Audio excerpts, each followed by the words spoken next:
Hi, my name is Captain Dan Markworth of the Osceola County Sheriff's Office. I started my law enforcement career 19 years ago because I had a passion to serve, which was instilled in me by my pop.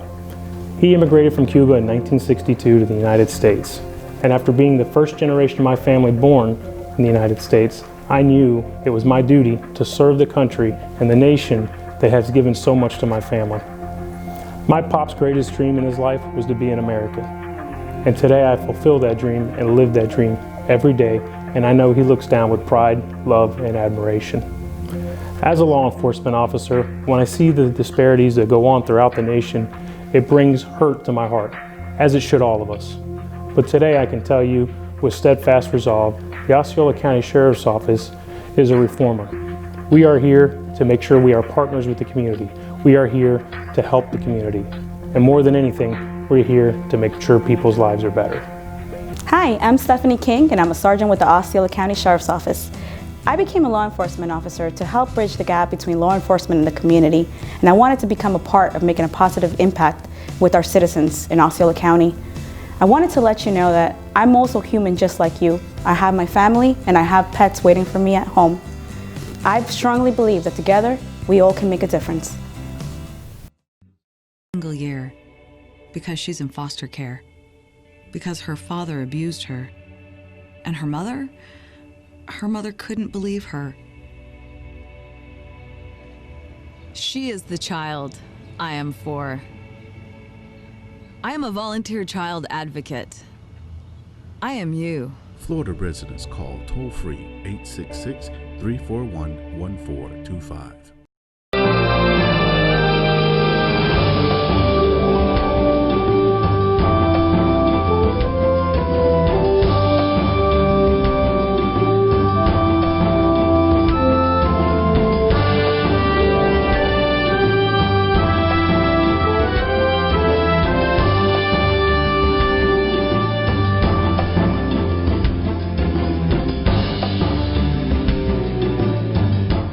Hi, Mr. Inkins, or Barbara. I'm going to call you Barbara. You call me Danny, okay? That'll work. You are probably sitting on one of the hottest seats in the state when it comes to coronavirus. You are Barbara is the superintendent of Orange County Schools, and you're responsible for the lives of over 212,000 students. How do you carry that burden, being responsible for that? So Danny, actually, I have a tremendous team and an excellent school board, and they are very serious about our responsibility. Don't like to think of ourselves as being responsible for the lives of those 212,000 students because they have parents, they have a life outside of school, but we are responsible for educating them. And we take that responsibility very seriously. I've got a very strong team, my cabinet, my leadership team, our teachers, our principals, and our school board especially, all take the job very seriously. I know that you guys produced a procedure manual. Can you tell us a little about, in short, about that procedure manual and what is it for? So with coronavirus, none of us have ever been in this predicament before, never had to deal with all the procedures that need to be in place for a pandemic. In fact, and so what we put together was a health and safety handbook for the entire district, for parents, for anyone to be able to refer to. Because if you go and look at the CDC guidelines, and then you look at the Florida Department of Health guidelines, and then you look at Orange County's preparations, you've got too many documents to look at. So what we've done is condensed all of that information into one document for all of our parents and our teachers and other employees. How does a parent get a hold of this book? They just go on our website, ocps.net. Oh, it's on the website. It's on our website, okay, great. ocps.net. And the good thing about it too, Danny, is it can be updated regularly. When the CDC comes out with a new guideline or there's a change made, we can update that and it's still online, and we've sent out a notice to everyone that there's an update. Yeah, that means you don't have to reprint the book. Correct. That's terrific. Okay, so now you're in the classroom, a child coughs, sneezes, and that alerts a teacher. What happens after that? So first of all, in our classroom, they ought to be socially distanced. They're not sitting right on top of each other. Even if it's not 6 feet, they have at least 3 feet between them, and they should have on a face mask. We have a policy that says our children wear face masks unless there's some special exception because of a medical issue, something dealing with their ability to wear a face mask. So everybody's got on a face mask, number one. So a sneeze or a cough does not immediately alert everyone. If a child is sneezing and coughing and they seem to be sick, they go to the clinic. And in the clinic, Danny, we've got two versions. We've got the well clinic, we got the sick clinic. So a child that's coughing that might have some issues going on would go to the sick clinic, where there's an LPN usually, or a clinic assistant to deal with those issues, and probably call the mother to come and pick them up. Because if they're coughing, what happens if the mom is not available? You can't get a hold of her. we'll just hold them in the clinic. We'll hold them in the clinic. We wouldn't send them back to class if they seem to be sick. Now, a sneeze or a cough, they're on allergy medication or something, and we're not going to deal with that. But if they seem to be sick, coughing, shortness of breath, we would immediately want some attention given to them. If it's serious, we will call 911 and have medical attention brought to the school if we can't reach the parent. All right, next question. Everybody knows that the cafeteria is a center point for the whole school, where kids touch each other, they eat each other's food, they're on top of each other. Sometimes they throw a little bit of food across the table. No. Which I know. So what is the safety you're still serving lunches, correct? Correct. So tell us a little bit about the safety factor and how kids eat. So cafeterias look very different than they used to. You won't see classes piled in, packed right next to each other. Those students have to be socially distanced, about 6 feet apart, and the classes are separated as well in the cafeteria. So let's say in the past there might have been 8 classes at one time in the cafeteria. You won't see that currently.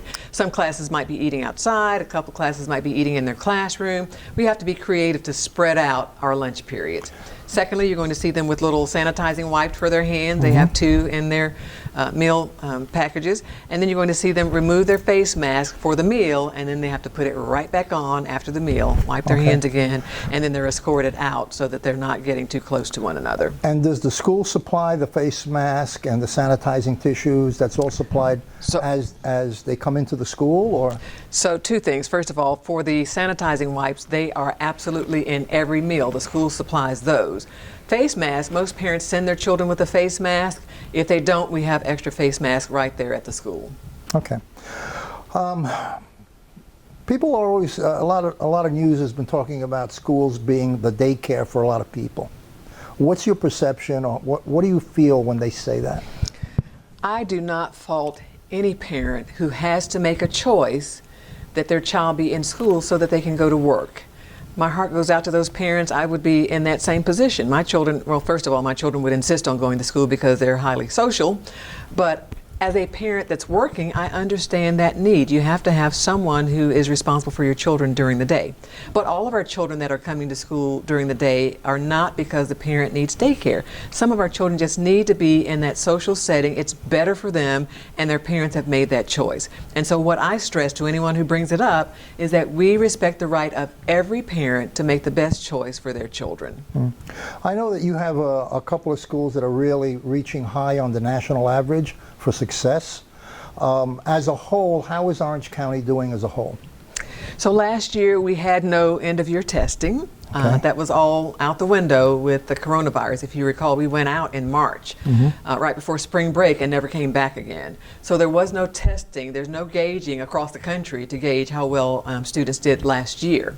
Prior to that, we're very proud that Orange County was an A school district. That means when we look at all of our data, cumulative data, as diverse as our community is, we have from the homeless students to very affluent families, all of them mixed together, we ranked an A for the district. And I believe we're one of 4 large urban districts in Florida that have an A grade, so we're very proud of that. It's a tribute to our teachers and our families and our students. Yeah, you just rang a bell for me in my head about homeless students.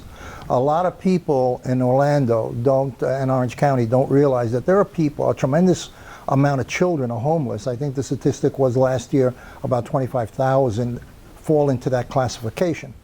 How do you deal with a child that's homeless, and how do you identify that their home environment is safe? So when they were coming face to face, it was a lot easier to identify those students. Now we have to make extra efforts through our online platforms. If the children are at home, we do what we call wellness checks. Teachers purposely pose some questions and some things that interact emotionally on the social side of their well-being, and they listen for any kind of telltale signs so that social workers and guidance counselors can follow up with those children. Last year we came pretty close to 9,000 students whose families were dealing with homelessness. And Danny, that doesn't always mean that they are living in a tent. tent or in a car, it could mean they're bunking with another family for a period of time and they think it's temporary, or they're staying at a hotel. Right. And that is still homelessness for our young people, and we need to help, as a community, we have to help take care of those children. There is a great deal of child abuse going on. Sometimes it's cultural, lack of knowledge, because immigrants bring it, their culture, and it affects how they treat their children. Are your teachers skilled or trained in identifying child abuse in the classroom? So much easier for face-to-face again. If a child comes and they're troubled and they reach out to someone, or they seem reserved and they seem reticent to even speak to others, if they show bruises, we have, by law, we have to report those instances for authorities to take care of. It's a little more challenging if you're dealing with a student over the internet while you're conducting the instruction, but if a teacher hears anything that sounds abusive or looks to be abusive, the same is still the case. They have to report it so that DCF can look into it. Okay. You have a whole bunch of agencies that you work with in relationship to the functions that you carry out in the school for school protection, because there's been a lot of problems. Naturally, the biggest problems get the most television. You have officers in all your schools, and do those officers have weapons? We do. So Marjorie Stoneman Douglas is the act that was put in place that requires every school to have an armed law enforcement professional or a guardian. So you can have a guardian who carries a weapon and have to go through a certain amount of training, but they're not sworn police officers, or you can have a police officer. And our board opted to have the actual police officers rather than the guardian. So every one of our schools, our high schools actually have two, and if they have a 9th grade center, there's a 3rd in some of our high schools. Okay, so the guardian concept does not exist in the Orange County schools? It does not. And that would have been, a guardian might have been a teacher or? No, actually a guardian has to be a separate employee, and that's Okay. their only responsibility, and they carry a weapon, and they go through a certain amount of training through the local sheriff or office or police department. So you're saying that the officer that's there has to have special training in order to deal with a school environment situation? Correct. Okay, and who does that? The county, the sheriff's department? Sheriff's Department, and then we do some training as well. We have our own very small police detail that they help out with some of the training as well. Okay. How do you prevent people from going onto the property? Because obviously the officer is inside the building, correct? So is there a method of stopping undesirables from walking onto the property and waiting for a vulnerability? There are several procedures that we have in place, most of which we don't talk about because that's an added layer of security. Yeah. Most of our schools are built now so that they have a single point of entry rather than being exposed with several different areas that are not secured, and fencing and gating around the perimeter as well. And so we have some physical barriers in place, and then we've got some electronic opportunities that are provided for the safety of our children as well. Okay. In closing, is there a message that you want to tell parents that regarding COVID-19? A condensed message regarding the children that you supervise?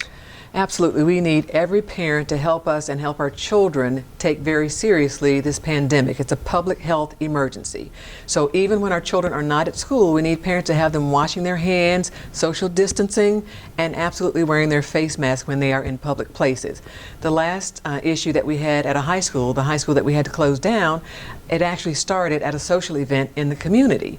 And so we need parents to take those precautions very seriously and help us encourage our children to take them seriously as well. It's not just the child that we're concerned about, although we are concerned about them being exposed to the virus, but then they can also take that virus home to grandma, to grandfather, to someone else who's more fragile, who can really have great damage done to their lives by the coronavirus. Okay. Well, our time is out, Barbara. We got a lot of information in a little bitty space, so I want to thank you so much for your time. I know how busy you are, and we're very grateful that you gave us the time to get this message out to the constituents. Thank you very much. Pleasure's mine, Danny. Thank you. Thank you. Hi, I'm a Latina role model. My name is Melina. I'm the founder of the Global Voice translation company. I'm looking for other Latina role models. It could be you. It could be your friend, your coworker, your neighbor. So if you know anyone, click on the link and get with us so we can connect. Thank you. And I'm looking for Latina role models. It could be you, it could be your friend, it could be your coworker, it could be your neighbor. So if you know anyone, please reach out so we can make that connection.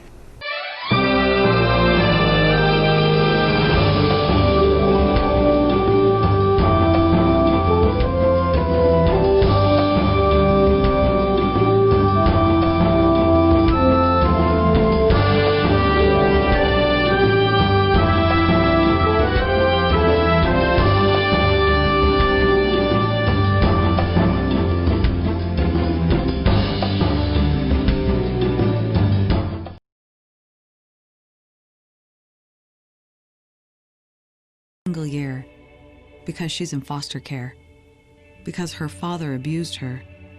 And her mother couldn't believe her. She is the child I am for. I am a volunteer child advocate. I am you. Florida residents call toll-free 866-341-1425.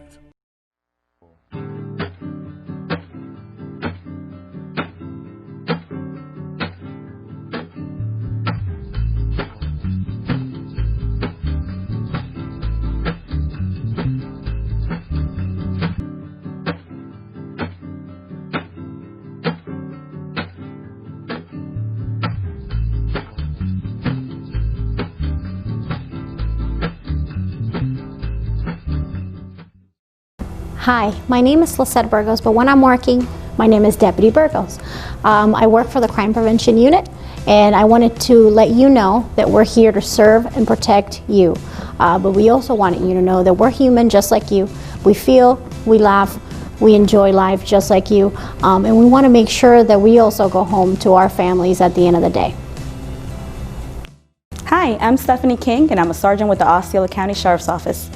I became a law enforcement officer to help bridge the gap between law enforcement and the community, and I wanted to become a part of making a positive impact with our citizens in Osceola County. I wanted to let you know that I'm also human just like you. I have my family and I have pets waiting for me at home.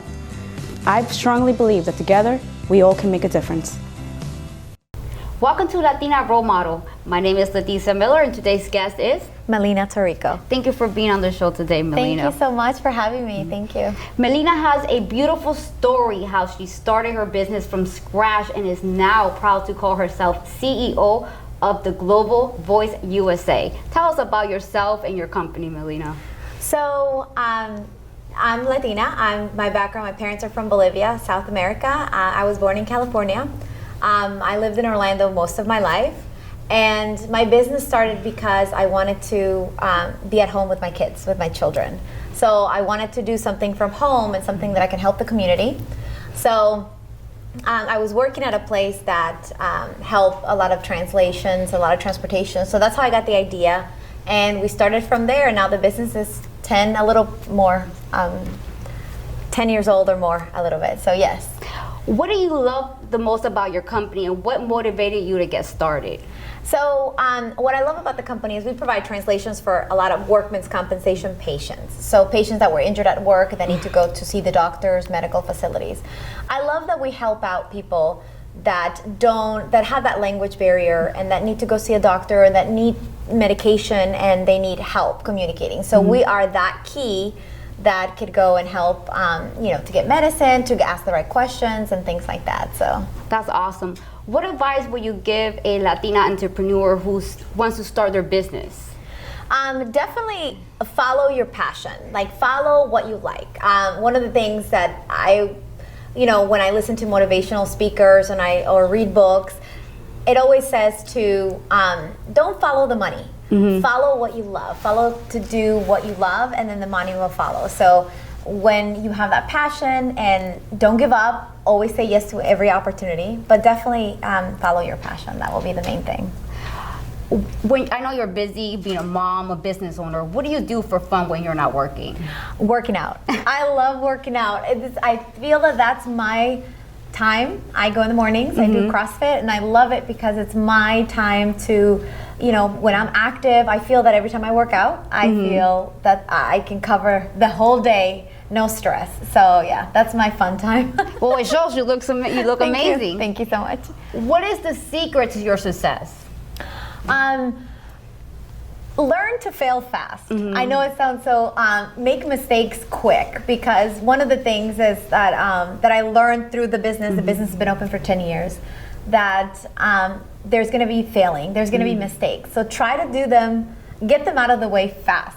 So that way you make a mistake, you get up. Okay, you do, okay, I tried this way, okay, it doesn't work this way. So definitely learn to fail fast. I think that's one of the main things. Since we're talking about mistake, what mistake you wish you could have avoided it in your company or in your career? Well, I think maybe to if I try the same thing twice or 3 times, knowing that it failed, in me, my hard head said, okay, I'm gonna do it again, and knowing that it's not gonna go through, and not being so open-minded about trying other things. I think sometimes we get so comfortable in our comfort zone, but the magic happens when you're outside of that. So I guess learning how to be outside of your comfort zone, for sure. Who were your model growing up? Who did you look up to that inspires you to be as amazing as you are? Well, definitely my parents. My Okay. mom, she was an entrepreneur. When she was pregnant with me, she would go and she was a salesperson, and she would go knock on doors to sell stuff. And she would tell me the story. She was, she had her own business, and she was nursing, and would come in and we'll have clients. She was selling jewelry, and she never gave up. My parents growing up, sometimes they had 2 or 3 jobs. And they were always happy providing, you know, they always had time for the family, of course, but definitely my parents, both of them. They're hard workers. What about your parents? I know you're from Cali, but you're originally from Bolivia, right? Yes. Have you been back and visit before? Or Yes, Tell yes. us about us, because I know you have an amazing story how you went there and you stayed there for a long time. Yes. Oh. So I was born in California, and I have a younger sister. We're 18 months apart. So it's just the 4 of us, my mom, dad, my sister, and I. And we went to visit my grandparents in Bolivia when we were 7. We ended up liking it so much that we stayed for an extra 7 years. So Wow. my parents sold everything in California. We stayed there, and that's how I learned my Spanish, how to read and write. And we loved it. We grew up there with, I think the childhood there was amazing, you know, with church, missionary trips, camping. It was awesome. And then from there, we moved back to the United States. But yes, I lived there. And we recently went with the kids, with all 3 kids. We stayed for the summer 2 years ago. Amazing. That's awesome. So Yes. you went to visit and you stayed there for 7 years. Yes. You just left everything there? Yes, well, my parents left everything in California, and then when we were in Bolivia, yes, then we moved back. We started from 0 again. So seeing my parents go through all that beginning, not struggle, because they were very positive, and you know, even though maybe there was a struggle behind the scenes, they didn't show that to us. But we started from 0. I mean, coming to the United States and having a place with maybe no furniture, and then we started little by little. I mean, that was... Was it hard for your parents to get started here, like not knowing the language? Because I know coming here when I was little, my parents worked so hard, so I'm sure you went through the same thing. Yeah, so when we were in, you know, when my parents moved to California the first time before we existed, they went to college in California. So that's how they learned their English. But they will tell us that the way that they learned their English was listening to songs, writing the lyrics. And when we went back to Bolivia and we stayed there for those 7 years, we came back, my sister and I forgot our English. So we moved back to Miami, and that's, you know, most of the people there speak Spanish, so we moved back, then we moved to Orlando. But yes, it was a hard beginning again to get used to the English language. You done it all. Yes. That's amazing. So for those who don't know, Melina was just on the cover of IBS magazine. How amazing is that? Tell us about the magazine. Okay, so IBA Success Magazine is Innovate Business Advertising. It's a magazine that talks about business entrepreneurs, different things here in Orlando, and even nationwide. I know that there's someone in Texas as well. But I love it because obviously the cover, I feel that they got my personality in this shoot, but there is a cover story, and it talks about how I started the business. It talks about my background a little bit, of mistakes that I've done, things that led me to a successful business. So definitely, if you guys have a chance to order a copy of the magazine. If not, we can put a link below, and you guys can also subscribe to newsletters for these. Okay. Yes, so I met Jennifer and Kate through social media, which I love. I think that social media is the best way to connect, especially with everything going on now. And we started talking about what I do and helping others, and she said, hey, we're running a contest. We would love for you to participate and kind of tell us a little bit about your business. So one thing I learned throughout my business career within these 10 years is that never say no to an opportunity or a door, you know, that's opening. Never say no. So I jumped in. I remember the last day of the contest, and they're like, hey, are you sure? And I submitted my video. We had to submit videos to talk about the company. And from there, it went viral. And I mean, I won the contest, and I'm so happy about that. Your parents must be very proud. Everybody in Bolivia, Yes, my cousins, my parents, everybody is so happy. So this is a very hard question. Are you ready for this? Yes. Who was your favorite Disney princess growing up? Oh my goodness. And I have my daughter here, so she's listening. She's probably smiling. Actually, to be honest with you, Jasmine was my favorite. Oh, my favorite by far. I have a coffee mug of hers. We still love that. We watch the Aladdin movie all the time, but yeah, she was my main one. That's awesome. Before we close, what advice will you give young Latina who wants to start a career? One of the things will be to try out things that they like, because when you have passion for something and you try out different things, because I remember when I went to school, I started with massage therapy. I went to school, and I got student loans and I loved it, but at the end, or maybe even through the middle towards the end, I realized that I didn't like giving massages. I like getting them. But I tried. Also, my sister, she tried guitar lessons. She tried, she wanted to be a dancer and things like that. I say, try different things and really go with what your heart, what they say, do with what makes your soul happy. And then that could become something that you want to do in the future and make money after that, of course. But yes, try different things and then follow your heart with whatever you love the most. Well, I want to thank you so much for being on the show today. It was a pleasure having you here. Thank you so much. You're welcome. This is Leticia Miller. Thank you for watching.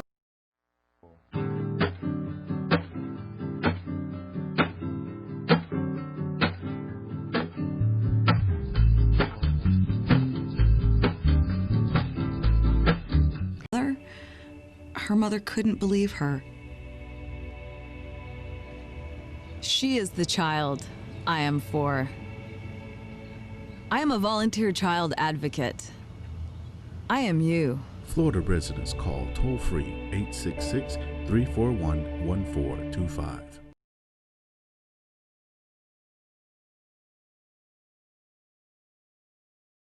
Hi, my name is Leticia Miller, and I'm your Latina Role Model TV host. And I'm looking for Latina role models. It could be you, it could be your friend, it could be your coworker, it could be your neighbor. So if you know anyone, please reach out so we can make that connection.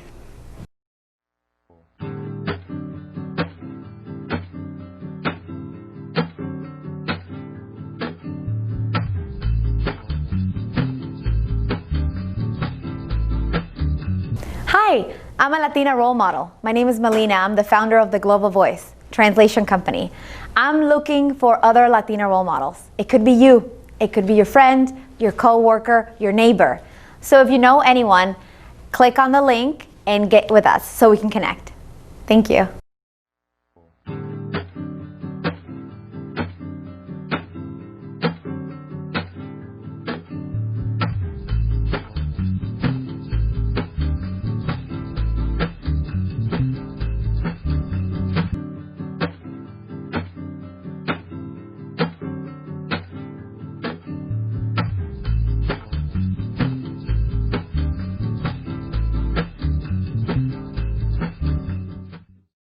Year because she's in foster care, because her father abused her, and her mother couldn't believe her. She is the child I am for. I am a volunteer child advocate. I am you. Florida residents call toll-free 866-341-1425.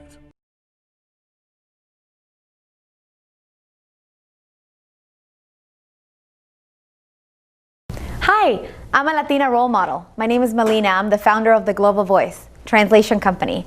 I'm looking for other Latina role models. It could be you. It could be your friend, your coworker, your neighbor. So if you know anyone, click on the link and get with us so we can connect. Thank you. My name is Leticia Miller, and I'm your Latina Role Model TV host. And I'm looking for Latina role models. It could be you, it could be your friend, it could be your coworker, it could be your neighbor. So if you know anyone, please reach out so we can make that connection.